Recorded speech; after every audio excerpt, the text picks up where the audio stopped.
Hello বন্ধুরা, share market টক্স বা SMT চ্যানেলে আপনাদের স্বাগত। শেয়ার মার্কেটের লেটেস্ট নিউজ এবং আপডেট পেতে চ্যানেলটিকে অবশ্যই সাবস্ক্রাইব করুন আর আমাদের সঙ্গে থাকুন। নমস্কার বন্ধুরা, আজ কথা বলবো মার্কেটের কিছু লেটেস্ট নিউজকে নিয়ে। 3-4টি লেটেস্ট নিউজ এবং কিছু স্টক এই ভিডিওতে কভার করব। আপনারা ভিডিওটি তো প্রথমেই আমাদের নজর থাকবে নিফটি 50-র দিকে। আপনারা জানেন লাস্ট ট্রেডিং সেশনে নিফটি কিন্তু 22,500-র ওপরে ফার্স্ট টাইম টাচ করেছিল, কিন্তু ক্লোজিং বেসিসে 22,500 হোল্ড না করতে পারলেও কাছাকাছি কিন্তু বন্ধ হয়েছে অ্যারাউন্ড 22,493-এর কাছাকাছি।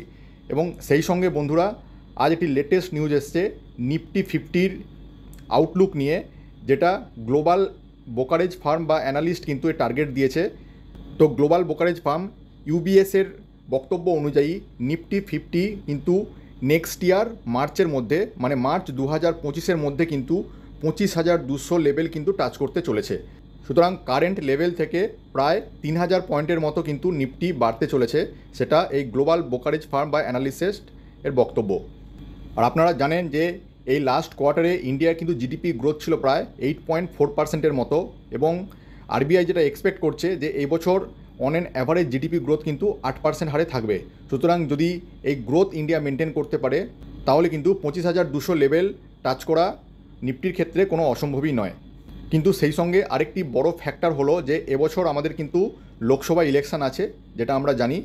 সুতরাং লোকসভা ইলেকশনের রেজাল্টের ওপর কিন্তু মার্কেট অনেকটাই ডিপেন্ড করবে। যদি কারেন্ট রুলিং পার্টি যদি ক্ষমতায় আসে তাহলে এটা নিশ্চিত যে মার্কেট কিন্তু আরও ওপর দিকে যাবে। সুতরাং এখন এটাই দেখার যে ইউবিএসের বক্তব্য অনুযায়ী এক বছরের মধ্যে নিফটি 25,200 যেতে পারে কিনা। নেক্সট যে বড় খবরটি আমাদের সামনে এসেছে, গতকাল 7 মার্চ রাত প্রায় 11:30টার কাছাকাছি এই খবর আমাদের সামনে আসে, এবং সেটা রিলেটেড টু ইউএস মার্কেট। আপনারা জানেন যে ইউএস মার্কেটের ইনফ্লেশন কিন্তু যেটা টার্গেট ছিল তার কাছাকাছি আসেনি। সুতরাং রেট কাটের যে সম্ভাবনা ছিল সেটা কিন্তু প্রায় ক্ষীণ হয়ে এসেছিল। কিন্তু গতকাল মিস্টার পাওয়েলজি একটি কমেন্ট্রি করেছেন। তিনি বলেছেন যে কামিং জুন মাসে কিন্তু রেট কাট হওয়ার সম্ভাবনা আছে, এবং ইউএস ফেডারেল রিজার্ভ কিন্তু সেই চিন্তাভাবনাই করছে যে কামিং জুন মাসের মধ্যে কিন্তু তারা রেট কাট করবে। সুতরাং যদি রেট কাট হয় তাহলে কিন্তু এটা মার্কেটের জন্য খুবই ভালো। এবং মিস্টার পাওয়েলজির এই কমেন্ট্রি আসার পরেই কিন্তু কালকে ইউএস মার্কেট এর পজিটিভ ফিডব্যাক দিয়েছে।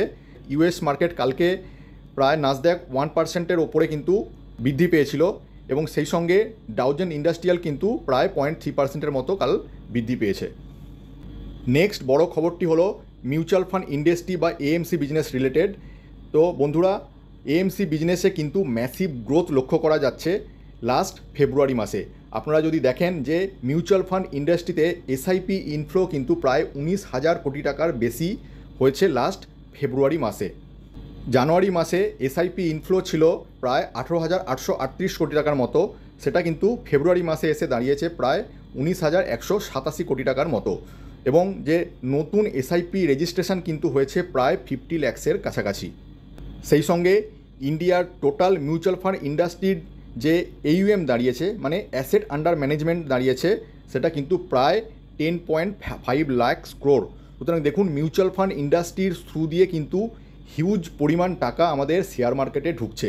এবং সেই জন্যই কিন্তু আপনারা যদি এফআইআই ডিআইআই ডেটা দেখেন যে এফআইআই কন্টিনিউয়াসলি সেল করলেও ডিআইআই কিন্তু সেই টাকাটা মিউচুয়াল ফান্ডের থ্রু দিয়ে কিন্তু আমাদের শেয়ার মার্কেটে ইনভেস্ট করছে, এবং সেই জন্যই কিন্তু ডিআইআই কন্টিনিউয়াসলি বাইং করে চলেছে। এবং এই মিউচুয়াল ফান্ডের ম্যাসিভ যে গ্রোথ আমরা ইন্ডিয়ান মার্কেটে দেখতে পাচ্ছি সেটা কিন্তু ভবিষ্যতেও জারি থাকবে, এটা আশা করা যায়।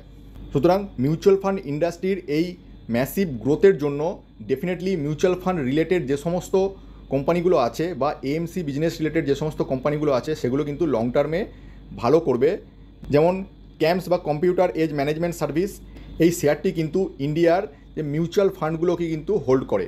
সুতরাং ইন্ডিয়ার যে টোটাল মিউচুয়াল ফান্ড ভ্যালুয়েশন আছে সেটা কিন্তু এই কোম্পানি হ্যান্ডেল করে। নেক্সট এইচডিএফসি এএমসি, এই কোম্পানিটাকে আপনারা বিবেচনা করতে পারেন।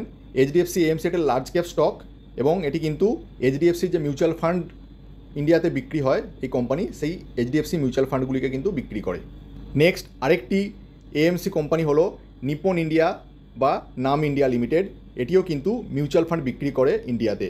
সুতরাং আপনারা যদি চান লং টার্মে একটা ভালো গ্রোথ স্টক ইনভেস্ট করার জন্য, তাহলে এই সমস্ত শেয়ারগুলিকে আপনারা কিন্তু অবশ্যই আপনাদের র্যাডারে রাখুন এবং সুযোগ পেলে এখানে আপনারা ইনভেস্ট করতে পারেন ফর লং টার্ম। তবে এটা ডেফিনেটলি কোনো শেয়ার কেনা বা বেচার রেকমেন্ডেশন নয়, আপনারা নিজস্ব বিচার বিবেচনা করবেন তারপরে এখানে ইনভেস্ট করবেন।